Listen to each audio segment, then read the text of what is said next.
Ndaba tesikiwanvu nnyo munna. Naye akasobola okuvaayo lowooza. Naye ng'ogijjayo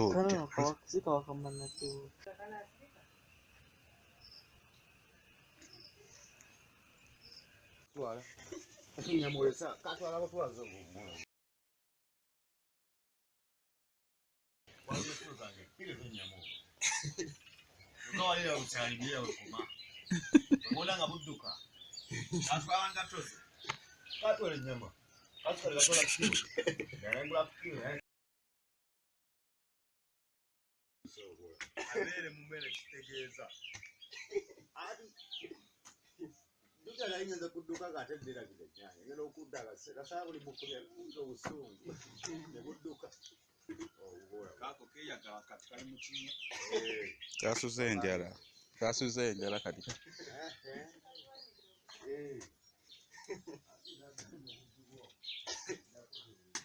Bakabadde kanoonya kiwano. Buzunga wabuloonya byakulya. Yagenda bbaga kubanga